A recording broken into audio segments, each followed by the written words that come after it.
Next we are discussing is oscillations and waves. इस particular chapter से भी बहुत सारे टाइप्स के क्वेश्चंस फॉर्म किए जा सकते हैं। The very first thing in oscillations is periodic motion, एक ऐसा मोशन जो एक सर्टेन पीरियड, एक फिक्स इंटरवल ऑफ टाइम के बाद अपने आप को रिपीट करे, that we say as periodic motion.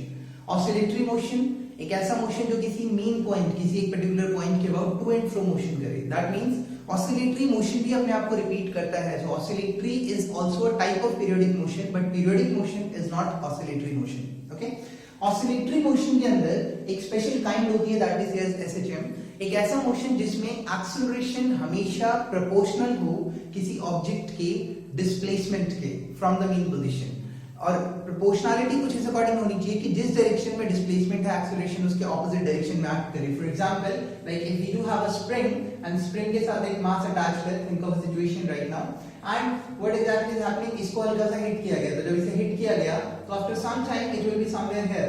अब स्प्रिंग जितनी ज्यादा खींचेगी इफेक्टिव फोर्स उतना ज्यादा होगा in the opposite direction because F is proportional to x, और जब इफेक्टिव फोर्स उतना ज्यादा होगा तो इफेक्टिव एक्सेलरेशन इतना ज्यादा होगा। That means acceleration is proportional to displacement, but displacement is in this direction and acceleration is in the opposite direction. This sort of motion we say as SHM. To and fro तो है, but acceleration proportional to negative of displacement from the mean position. इस point को mean position कहते हैं, जिस point के about to and fro motion होता है।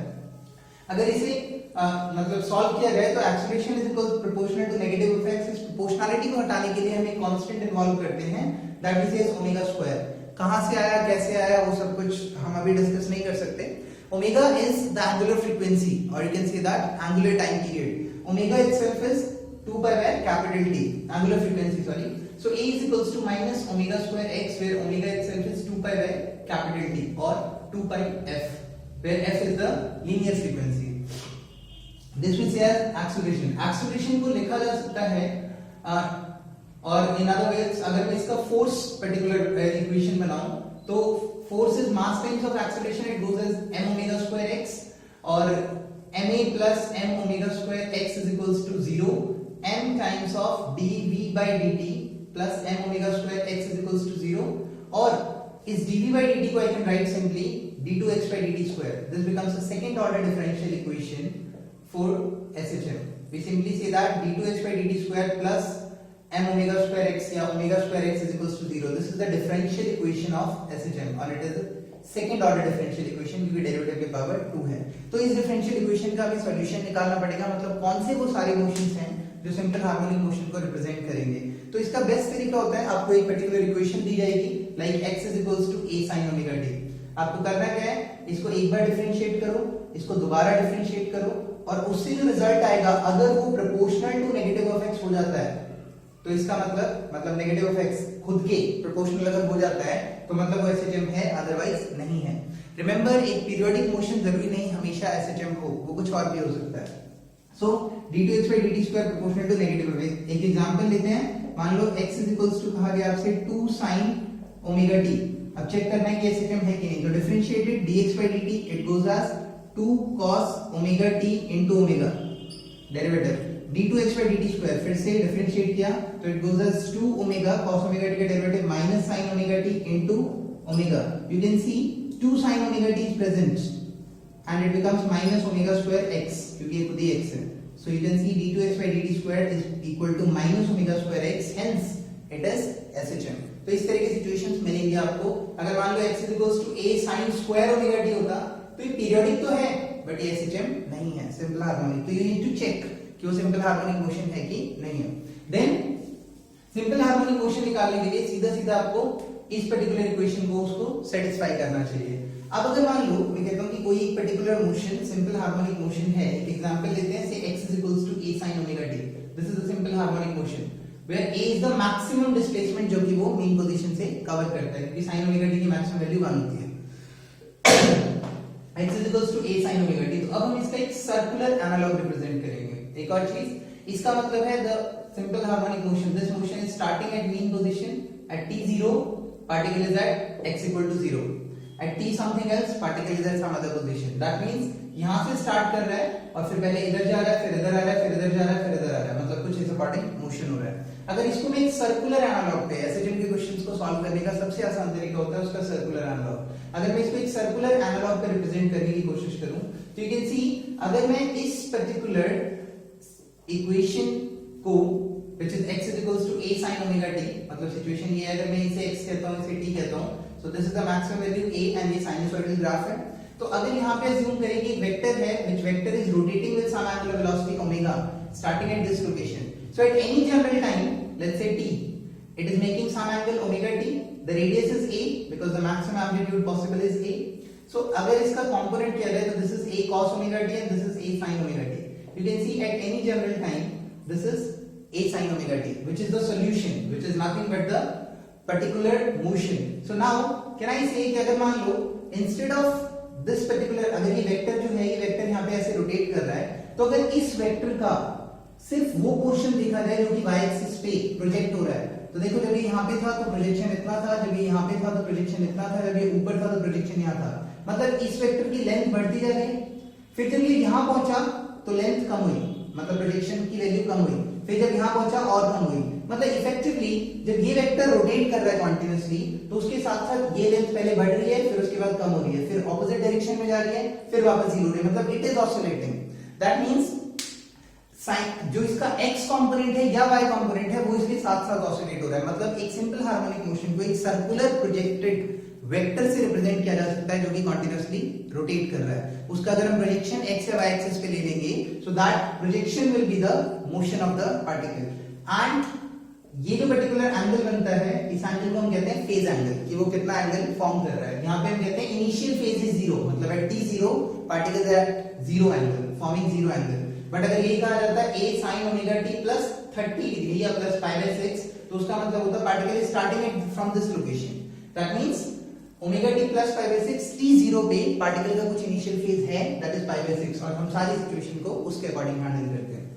नाउ द अगर मान लो मुझे इसी केस के अंदर कहा जाए कि एक सिंपल हार्मोनिक मोशन है, बहुत बेसिक सा एग्जांपल लेते हैं कि एक सिंपल हार्मोनिक मोशन है और फिर it is starting at t0, it is at mean position, ये कहीं भी हो सकता है। रिमेंबर इसका टाइम पीरियड आपको दिया हुआ है 6 second, time period is 6 second. मतलब क्या है टाइम पीरियड का मतलब क्या होता है कि पार्टिकल इस लोकेशन पे था, इधर से एक्सट्रीम पे गया, यहां आया, इधर गया और फिर वापस यहां आया। This is one complete cycle, मतलब 4 हिस्सों में बांटा गया, यहां से यहां गया, इधर आया, इधर पहुंचा और फाइनली जीरो पे। This is x0 plus a minus a finally zero. This is one complete cycle.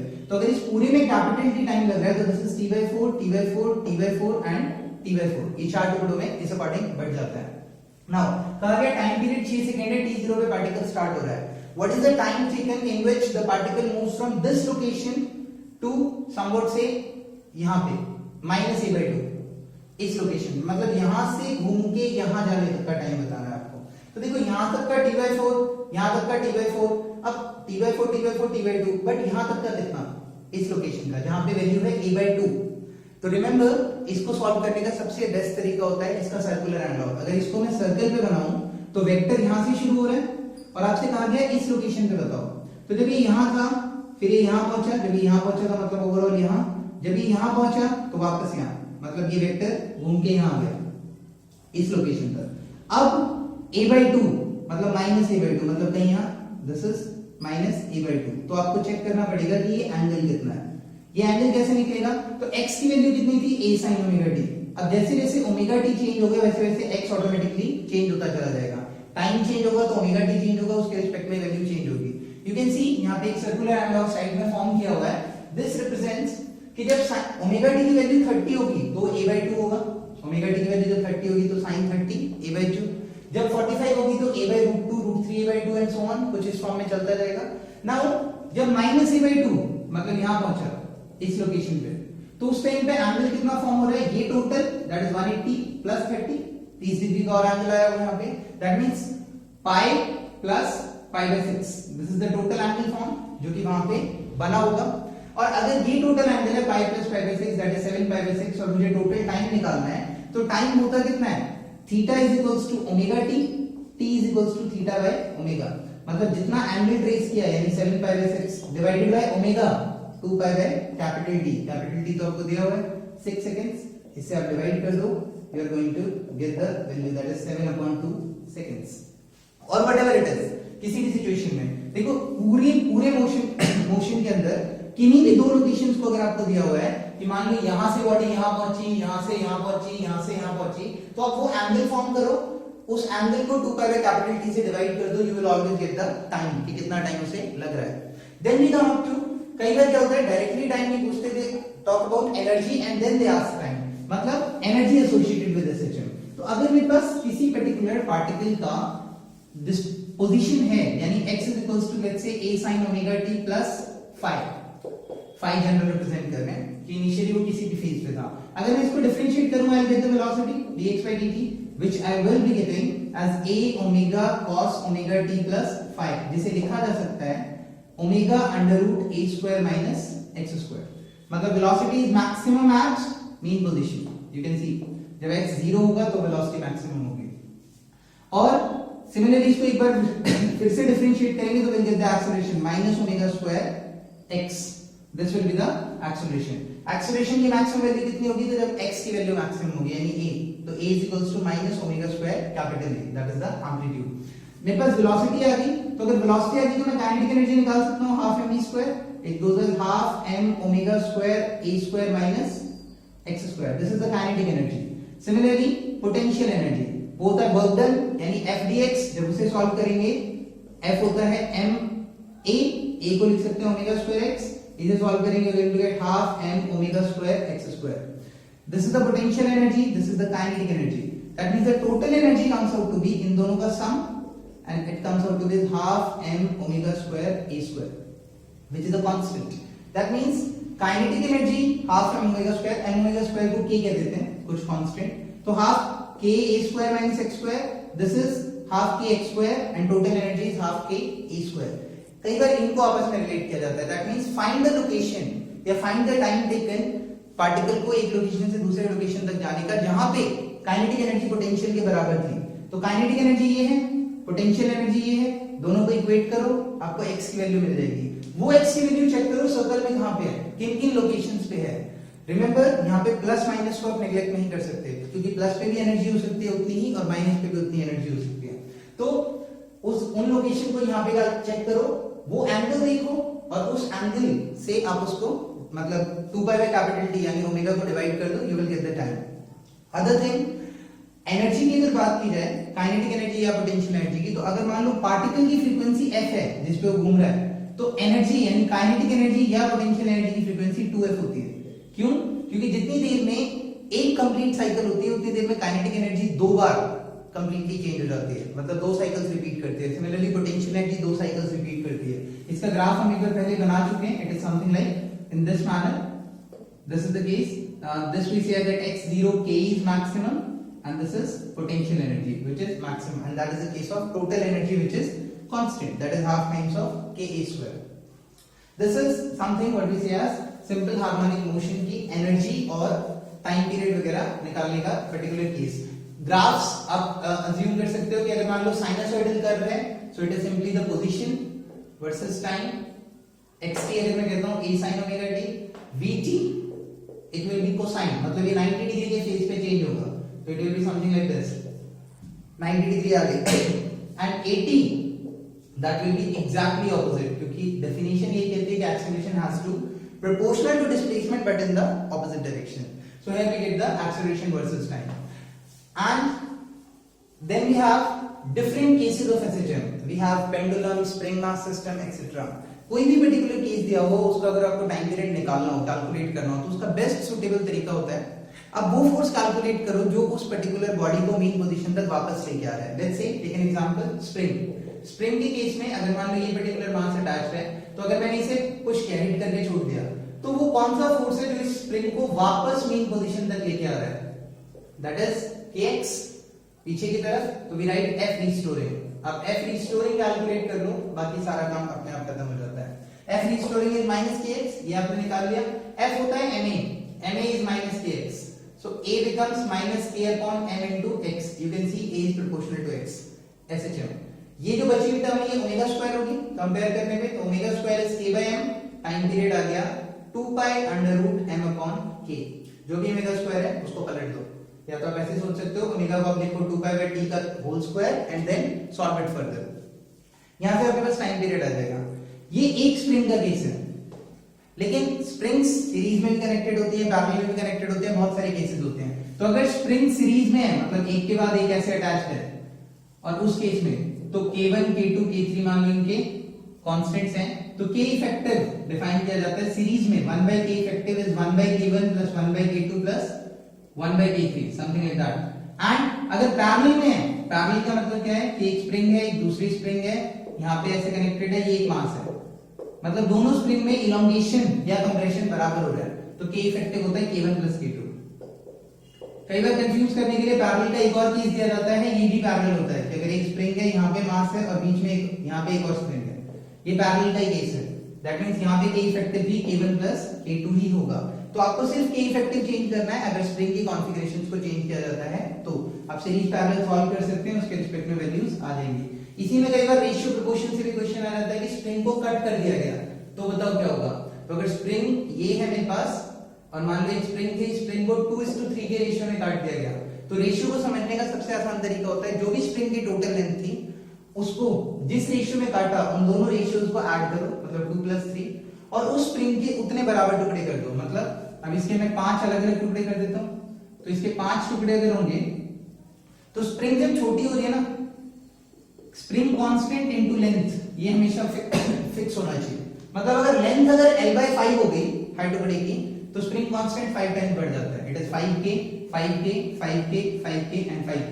2:3 है तो दो हिस्सों को सीरीज में जोड़ना है, इन दोनों को सीरीज में जोड़ दो, इन तीनों को सीरीज में जोड़ दो, ये हो गया 5k/2 और ये हो गया 5k/3। अकॉर्डिंगली आप फिर फर्दर क्वेश्चन को सॉल्व कर सकते हो। ये स्प्रिंग मास सिस्टम। इसके अंदर हमने टाइम पीरियड कैलकुलेट किया। Similarly simple pendulum 2π√L/g effective.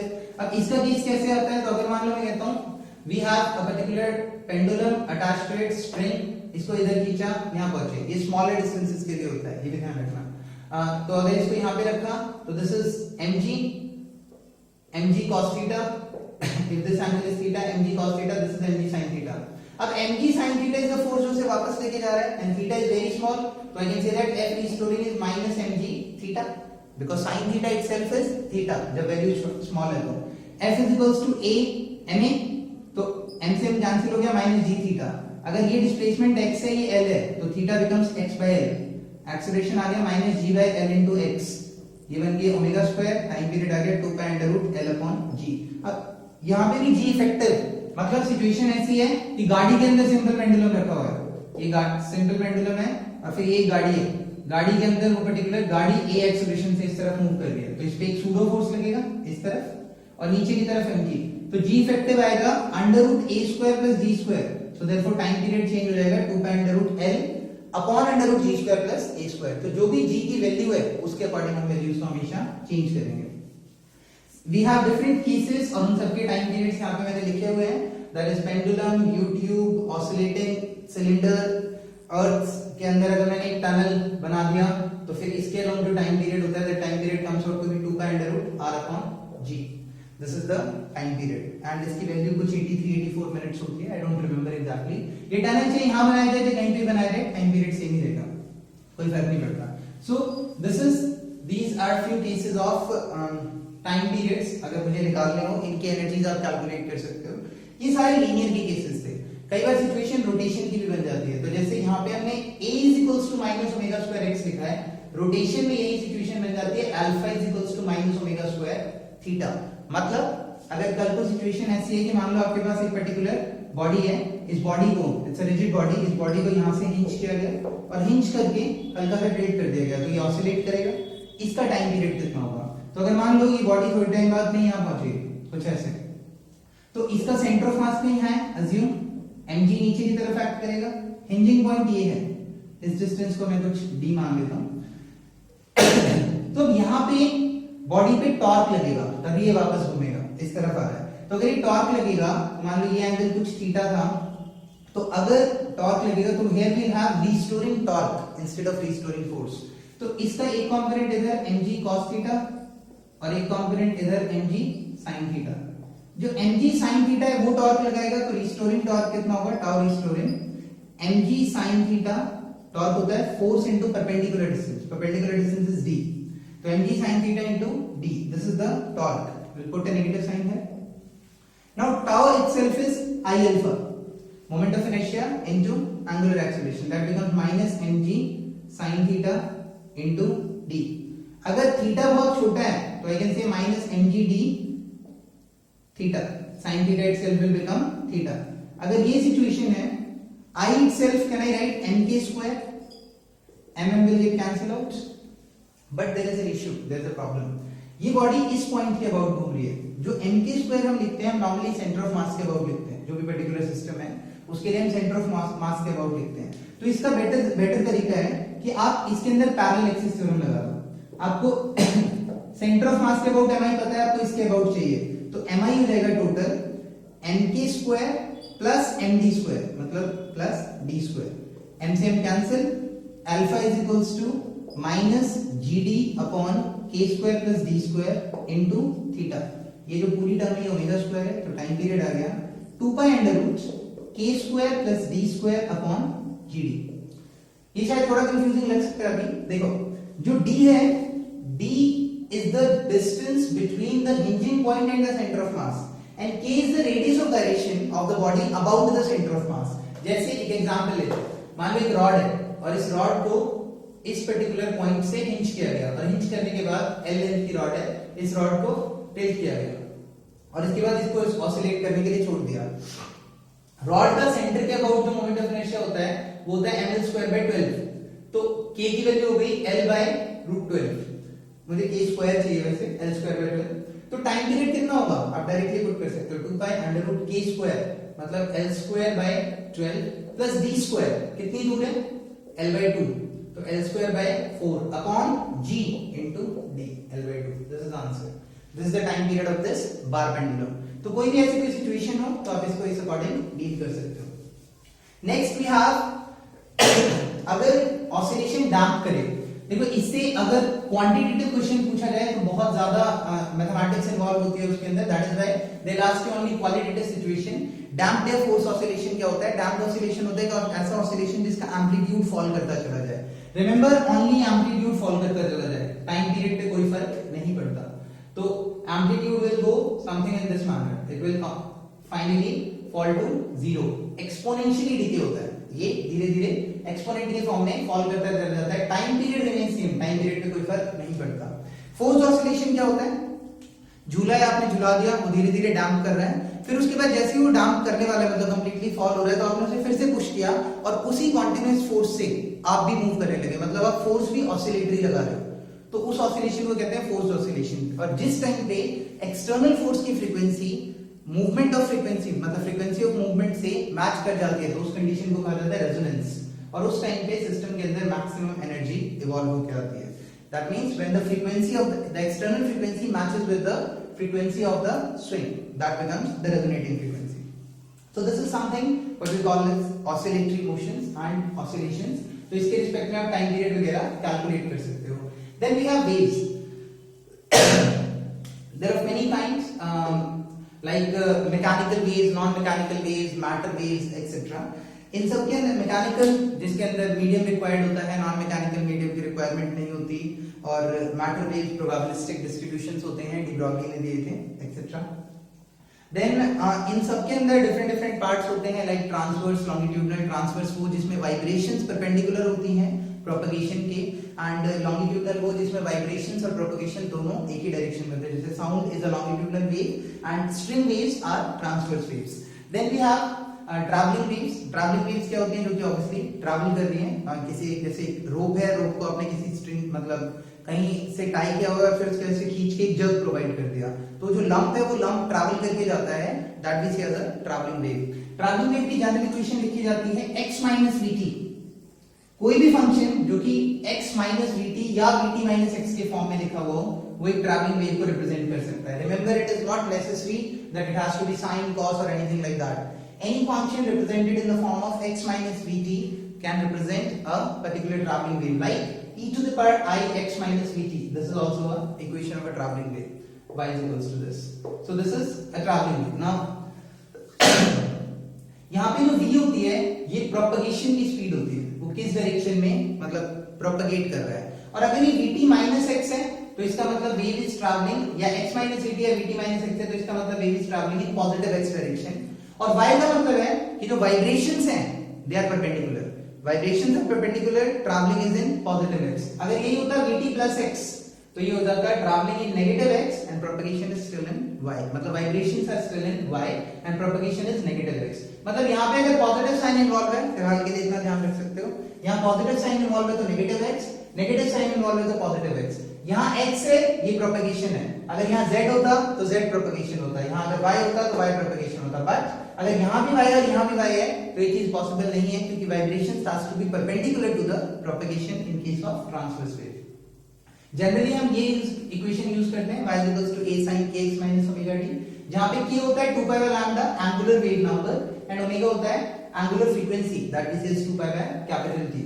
इसका मतलब क्या है, इस इक्वेशन को आप डिफरेंट फॉर्म्स में लिख सकते हो। a is the amplitude sin k is 2 pi by lambda into x minus omega is 2 pi by capital T into small t, which becomes a times of sin 2 pi by lambda. You can take common, you will be left with x minus t by capital T into lambda. This becomes lambda by capital T, which is nothing wavelength upon time, that is speed. So it becomes a sin 2 pi by lambda x minus vt, yeah, vt minus x. This v represents the speed of the propagation कि किस direction में वो propagate कर रही है। This is, अगर मुझे particle की वाइब्रेशन की स्पीड निकालनी है तो मुझे इसका पार्शियल डेरिवेटिव करना पड़ेगा। Obviously that is not going to come in your case. And इसका पार्शियल डेरिवेटिव करेंगे तो वो खुद एक टाइम का फंक्शन होगा, वो ओमेगा पे डिपेंड, मतलब डिफरेंट केसेस के लिए अलग अलग होगा। This is the equation of general wave. इस इक्वेशन से कई बार कंपैरिजन के लिए क्वेश्चंस आ जाते हैं कि आपको एक इक्वेशन दी जाती है, पूछा जाता है व्हाट इज द वेवलेंथ, तो आप दोनों इक्वेशंस को कंपेयर कर सकते हो। सिचुएशन दी जाएगी कुछ ऐसे, a sin kx या 32 sin 14x minus 15t plus pi by 3, ये इनिशियल फेज हो गया 5। अगर आप कंपेयर करना चाहो तो ओमेगा की वैल्यू 15, k की वैल्यू 14, 32 इज द एम्पलीट्यूड, उसके रिस्पेक्ट में आप सब कुछ कैलकुलेट कर सकते हो डिफरेंशिएट वगैरह करके। Then we have propagating wave है तो उनका रिफ्लेक्शन एंड रिफ्रैक्शन भी होगा। अगर एक पर्टिकुलर वेव कुछ ट्रैवल कर रही है और ट्रैवल करते करते फाइनली किसी रिजिड सरफेस से टकराई, रिजिड मतलब डेंसर सरफेस से टकराई, तो टकराने के बाद उसके बीच में एक 180 डिग्री का फेज चेंज होता है। अगर ये पहले ऐसे जा रही थी, कुछ ऐसे टकराई, तो जब ये वापस आएगी तो कुछ इस अकॉर्डिंग वापस आएगी, उल्टा हो गया। तो जो 180 डिग्री का फेज चेंज होता है वो 180 डिग्री का फेज चेंज इस रिजिड सरफेस से टकराने के बाद होता है, कुछ इस according, this was as reflection. But अगर यही पर्टिकुलर सिचुएशन रिफ्रैक्शन की है, मतलब ये एक अलग मीडियम है, एक अलग मीडियम है, तो अगर ये पर्टिकुलर वेव ऐसे जाके यहाँ से टकरा रही है तो यहाँ से ऐसे ही एमर्ज आउट होके निकल जाएगी, ठीक है। अगर रे ऑफ मतलब वेव रेयर से डेंसर में ट्रैवल कर रही है, ये पर्टिकुलर वेव है, ये डेंसर मीडिया एक तरीके का, तो 180 डिग्री का फेज चेंज होता है, रिफ्लेक्टेड में, रिफ्रैक्टेड में कोई चेंज नहीं होता, जीरो। अगर वो डेंसर से रेयर में, मतलब ये खुद एक हैवी वेव है जो इसको ट्रैवल मतलब इस वॉल को पुश कर सकती है, बहुत ज्यादा इसके अंदर एनर्जी है, इस वॉल को पुश कर सकती है completely, then it will bounce back but with no phase change, ये कोई फेज चेंज किए बिना वापस लौट जाते हैं, ठीक है। तो हम कहते हैं कि अगर रेयर से डेंसर में जा रही है तो रिफ्लेक्टेड वेव में 180 का चेंज होता है, अगर डेंसर से रेयर में जा रही है तो रिफ्लेक्टेड वेव में नो चेंज, 0 डिग्री पे अगर तो 0 डिग्री पे रहेगी। Then we have superposition of waves. Waves का सुपरपोजिशन मतलब उनका मिलना, दो पर्टिकुलर वेव्स का। नॉर्मली हम कहते हैं y equals to y1 plus y2 मतलब उनके डिस्प्लेसमेंट्स को सिंपली ऐड कर दिया, y1 प्लस y2। तो अगर मैं यहाँ से a नेट निकालूं, मतलब नेट एम्पलीट्यूड कितना होगा जो नई वेव बनेगी उसका, so it goes as root over a1 square plus a2 square plus 2a1 a2 cos phi, same as the vector result, because हम इसका भी सर्कुलर एनालॉग फॉर्म कर सकते हैं। अगर ये a1 एम्पलीट्यूड है, ये a2 एम्पलीट्यूड है, इनके बीच में इनिशियल फेज phi है, तो it becomes under root a1 square plus a2 square plus 2a1 a2 cos phi।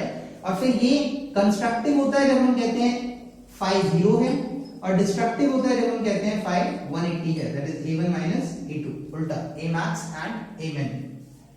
इसी केस के अंदर हम इंटेंसिटी ऑफ वेव भी लिख सकते हैं, that is proportional to amplitude का स्क्वायर। तो साउंड वेव के केस में कई बार हमें इंटेंसिटी के बारे में पूछा जाता है, और दिस इज द केस जहां पे हम सुपरपोजिशन के बारे में बात करते हैं कि दो वेव्स आपस में एक दूसरे से सुपरइम्पोज करती हैं, तो क्या होगा, जो कि दोनों सेम डायरेक्शन में ट्रैवल कर रही थी। अगर सिचुएशन चेंज होती है तो सिचुएशन कब चेंज होती है, देखो ये जो दो वेव्स थी, ये दो वेव्स ऐसी थी जिनकी फ्रीक्वेंसी भी सेम थी और एम्पलीट्यूड डिफरेंट थे, बट दोनों सेम डायरेक्शन में ट्रैवल कर रही थी। अगर दो वेव्स जिनके एम्पलीट्यूड सेम हो बट वो दोनों ऑपोजिट डायरेक्शन में ट्रैवल कर रही हो, तो उनके सुपरपोजिशन से the waves which we get are normally called as stationary waves. Stationary waves क्या होती है कि अगर मान लो इधर से एक वेव ट्रैवल कर रही है, इधर से एक वेव ट्रैवल कर रही है, वो दोनों एक दूसरे सुपर इंपोज की, तो कई बार सिचुएशन ऐसा होता है कि देयर आर सम पॉइंट्स जो हमें लगता है कि they are not at all moving, that is we get as nodes and antinodes, उन पॉइंट्स को कहा जाता है सिंपली। तो ये जो पर्टिकुलर सिचुएशन बनती है इन्हें स्टेशनरी वेव्स कहते हैं। दीस waves are travelling but appears like stationery. इसकी जनरल इक्वेशन जब आप दो इक्वेशन को सॉल्व करोगे, like y1 is a sin kx minus omega t and y2 is a sin kx plus omega t, और अगर इन दोनों को आप ऐड करके सुपर इंपोज्ड वेव की इक्वेशन बनाना चाहो तो you are going to get, या तो आपको ये मिलेगा 2a cos kx sin omega t या ये मिलेगा 2a sin kx cos omega t। ये दोनों कैसे मिल सकते हैं? तो kx minus omega t भी लिखा जाता है, omega t minus kx भी लिखा जाता है, तो ये दोनों सिचुएशन मिल सकती है। इसे कहा जाता है पोस्चरल पार्ट, मतलब पोजीशन डिपेंडेंट। ये एम्पलीट्यूड है जो कि पोजीशन पे डिपेंड करता है, और ये है टेम्पोरल पार्ट जो कि टाइम पे डिपेंड करता है। Similarly this is position and this is time. ये नॉर्मली स्ट्रिंग के केसेस के लिए यूज किया जाता है, string tied at both ends, और ये ऑर्गन पाइप के लिए यूज किया जाता है। ऑर्गन पाइप्स आर लाइक बांसुरी, फ्लूइड एंड और उस तरह के केसेस के लिए। तो इसमें से किसी भी एक का एग्जांपल लेने की कोशिश करते हैं। जैसे मान लो we have string tied at both ends, तो we have string tied at both ends, तो अगर इसमें एक वाइब्रेशन प्रोड्यूस की गई तो कुछ इस तरह की सिचुएशन फॉर्म हुई। अब इसके अंदर दो ऐसे पॉइंट्स हैं जो कि नोड्स हैं, और एक ऐसा पॉइंट है जो कि एंटी नोड है। तो आप इस रिलेशन को कंपेयर कर सकते हो। The complete wave is this is one complete wave, so I can say this is wavelength lambda.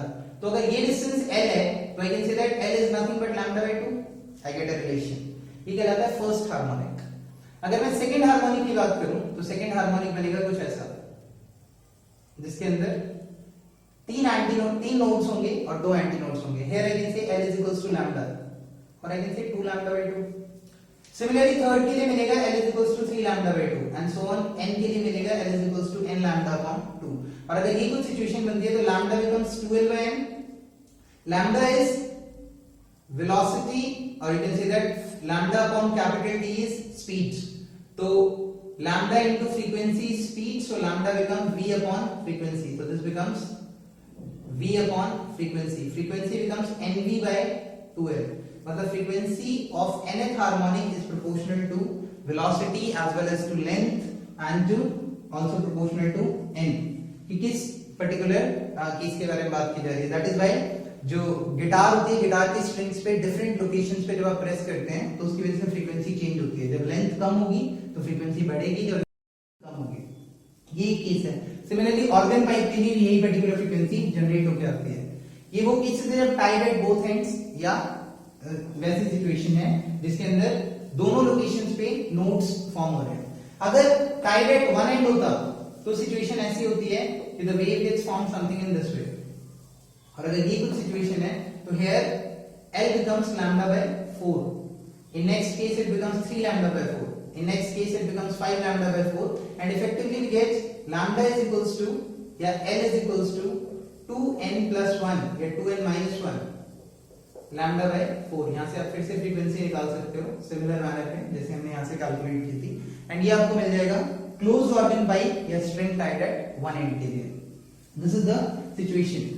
जो स्पीड ऑफ स्ट्रिंग वेव्स होती हैं, ये मिस हो गया, स्पीड ऑफ स्ट्रिंग वेव्स होती हैं that is velocity is equals to under root T upon mu, जहां पे टी होता है टेंशन और म्यू होता है मास per unit length.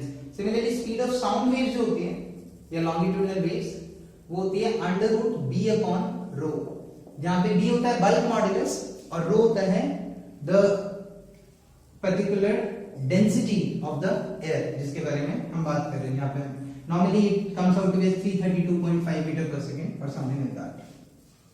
Then we have three important topics of this chapter: beats, Doppler's effect and Laplace correction, that is missed here। सबसे पहले beats। अगर दो ऐसी waves जो कि जिनकी फ्रीक्वेंसी बहुत क्लोज है एक दूसरे से, लाइक 240 हर्ट्ज एंड 244 हर्ट्ज, अगर उन्हें एक साथ वाइब्रेट करवाया जाए, एक साथ साउंड करवाया जाए, तो हमें साउंड में वेरिएशन सुनाई देता है। मतलब it goes like high then low, high then low. दो सेम फ्रीक्वेंसीज को अगर एक साथ ऑसिलेट करवाया जाता है, ऑलमोस्ट सेम फ्रीक्वेंसीज को, मतलब उसमें अगर थोड़ा सा डिफरेंस होता है, तो वो डिफरेंस जो जनरेट होकर आता है that represents the number of variations in one particular second, and वो जो नंबर ऑफ वेरिएशंस है उन्हें ही बीट्स कहा जाता है, that means the number of beats. इसमें नंबर ऑफ बीट्स निकालने का तरीका होता है दोनों फ्रीक्वेंसीज के बीच का डिफरेंस, मतलब अगर एक 240 हर्ट्ज है और एक 244 हर्ट्ज है तो नंबर ऑफ बीट्स कितनी प्रोड्यूस होंगी? 4। इसी के बेसिस पे सारे तरह के क्वेश्चंस फॉर्म होते हैं। इसको सॉल्व करने का सबसे इजी तरीका होता है understanding the concept of number line. Assume करो मेरे पास एक ट्यूनिंग फॉर्क है, इस ट्यूनिंग फॉर्क पे की फ्रीक्वेंसी है 240 हर्ट्ज, इसको मैंने एक नाम दिया A। मेरे पास एक दूसरा ट्यूनिंग फॉर्क है B, और फिर इसके साथ A के साथ जो B है वो 5 या 2 बीट्स प्रोड्यूस करता था, मुझे नहीं पता कितनी बीट्स प्रोड्यूस करता था, लेकिन A के साथ B मतलब क्या फ्रीक्वेंसी है, बट A के साथ B 2 बीट्स प्रोड्यूस करता था, मतलब B की फ्रीक्वेंसी या तो 238 हो सकती है या 242 हो सकती है, दोनों पॉसिबिलिटी है। अब कहा गया कि अगर मान लो ये मेरे पास A है 240 हर्ट्ज, और फिर ये मेरे पास B ये भी हो सकता है और B मेरे पास ये भी हो सकता है। अब कहा गया कि A को लोड कर दिया गया, A को लोड कर दिया गया मतलब लोड कर दिया गया मतलब इसे हैवी बना दिया गया। जब इसे हैवी बना दिया गया, लोडिंग का मतलब फ्रीक्वेंसी यानी इलेक्ट्रॉन्स की फ्रीक्वेंसी कम हो जाएगी, तो A की फ्रीक्वेंसी कम हो गई, मतलब A लेफ्ट साइड शिफ्ट हो जाएगा नंबर लाइन पे। और अगर A की फ्रीक्वेंसी कम हो गई तो क्वेश्चन में कहा गया when A is loaded the number of beats increased या the number of beats with B become 3।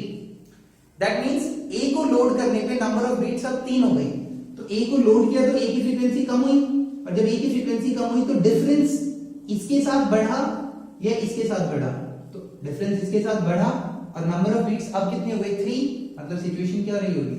That means the frequency of B was 242 hertz. इसके रिस्पेक्ट में केसेस डिस्कस किए जाएंगे। लोडिंग का मतलब अगर मैं किसी ट्यूनिंग फॉर्क को लोड कर देता हूं तो उसकी वजह से उसकी फ्रीक्वेंसी कम हो जाती है, वैक्स लगा देता हूं तो फ्रीक्वेंसी कम हो जाती है, नेल या फाइल कर देता हूं, घिस देता हूं तो फ्रीक्वेंसी बढ़ जाती है, स्ट्रिंग है, स्ट्रिंग के टेंशन को बढ़ा देता हूं तो फ्रीक्वेंसी बढ़ जाती है, स्ट्रिंग पे वजन यानी लोड बढ़ा देता हूं तो फ्रीक्वेंसी बढ़ जाती है, स्ट्रिंग के पर यूनिट मास को इंक्रीज कर देता हूं फ्रीक्वेंसी कम हो जाती है। हमें इसके अकॉर्डिंग सारे केसेस को हैंडल करना होता है, ठीक है। That we say as the cases the situation of beats, जिसके अंदर हम नंबर लाइन का डिस्कशन करते हैं। Next we have Doppler's effect. It's important again, जब रिलेटिव मोशन ऑफ सोर्स या ऑब्जर्वर हो तो उसकी वजह से फ्रीक्वेंसी में एक चेंज सुनाई देता है। That frequency is given by, this is the frequency which is heard, f not the actual frequency, v plus minus v observer upon v plus minus v source, observer and source की speed, and v is the speed of the wave. जब sound है तो sound की speed दी जाएगी। इसका समझने का सीधा तरीका ये है कि अगर सोर्स हमारे पास आ रहा है, अपने आप को कंसीडर करो, कोई ट्रेन है वो आपके पास आ रही है, तो आपको जो फ्रीक्वेंसी है वो ज्यादा बढ़ के सुनाई देगी, दूर जा रही है फ्रीक्वेंसी कम होके सुनाई देगी। आप ट्रेन के पास जा रहे हो फ्रीक्वेंसी बढ़ेगी, आप ट्रेन से दूर जा रहे हो फ्रीक्वेंसी कम होगी। तो अब सोचो ये ऑब्जर्वर है, ये सोर्स है, ऑब्जर्वर सोर्स की तरफ जा रहा है और सोर्स भी ऑब्जर्वर की तरफ आ रहा है with speed vo and this is vs, और सोर्स से जो साउंड एमिट हो रहा है उसकी स्पीड va। तो अगर आपको बताना हो कि एक्चुअल फ्रीक्वेंसी कितनी है तो f is equals to f naught, मतलब एपरेंट फ्रीक्वेंसी कितनी है, एक्चुअल आपको गिवन है, f is equals to f naught into, now v observer चाहता है, ऑब्जर्वर सोर्स के पास जा रहा है, मतलब ऑब्जर्वर चाहता है कि फ्रीक्वेंसी बढ़े, तो फ्रीक्वेंसी को बढ़ाने के लिए क्या करेगा, वो अपने अंदर कुछ ऐड करवाएगा, उससे क्या होगा, न्यूमरेटर बढ़ेगा, फ्रीक्वेंसी बढ़ेगी। सोर्स ऑब्जर्वर के पास आ रहा है, मतलब सोर्स भी क्या चाहता है कि फ्रीक्वेंसी बढ़े, और जब फ्रीक्वेंसी बढ़ेगी तो सोर्स डिनोमिनेटर में है तो वो अपनी वैल्यू को कम करने की कोशिश करेगा, डिनोमिनेटर कम होगा तो फ्रीक्वेंसी बढ़ेगी, क्योंकि सोर्स चाहता है कि फ्रीक्वेंसी बढ़े, so it becomes v minus vs। This is the situation जिसके अकॉर्डिंग आप फ्रीक्वेंसी कैलकुलेट कर सकते हो। अब कई बार कह देते हैं फ्रीक्वेंसी 25% कम हो गई, 60% कम हो गई, तो आप उसके रिस्पेक्ट में वैल्यूज पुट करो, you will always get the result. Next we have, this is Dopplers. Next we have the situation of speed of sound. We have Newton's formula and Laplace correction. Newton ने propagation of sound को isothermal process किया था, जिसकी वजह से उसे एक result मिला था that B itself यानी bulk modulus is equal to pressure due to which he gave an expression under root p upon rho because b by rho होता था उसके लिए p by rho लिया उसने और जब वैल्यू कैलकुलेट की गई came out to be like 280 meter per second having an error of approximately 16 to 17%. Laplace ने उस चीज को करेक्ट किया and he said that he know the process is adiabatic pv to the power gamma is a and he came up with the result that bulk modulus is gamma times of p. Gamma for diatomic sorry that is 5 by 3 so v is equals to 5 by 3 times of p और जब वहां से velocity निकल के आई तो it came out to be 332 under root gamma p by rho 332.5 meter per second that was the correct result. So Laplace was correct, adiabatic and Newton was wrong. इस result के बहुत सारे वेरिएशन बनाए जा सकते हैं pv equal to nRT वगैरह से टेंपरेचर वेरिएशंस वगैरह आप कैलकुलेट कर सकते हो निकाले जा सकते हैं. So this was all about oscillations and waves. Remember हमने बहुत क्विकली डिस्कस किया है इसके अंदर बहुत सारे क्रूशियल कॉन्सेप्ट्स होते हैं तो जब तक आप इसके क्वेश्चंस ट्राई नहीं करोगे तब तक यू वोंट गेट कि क्वेश्चंस किस फॉर्म में कैसे पूछे जाते हैं. मोस्टली फार्मूला बेस्ड होते हैं बट कभी-कभी उनको हल्का बहुत थोड़ा बहुत ट्रिकी किया जाता है. In the next series of lecture we will be talking about complete modern physics and optics. Thank you.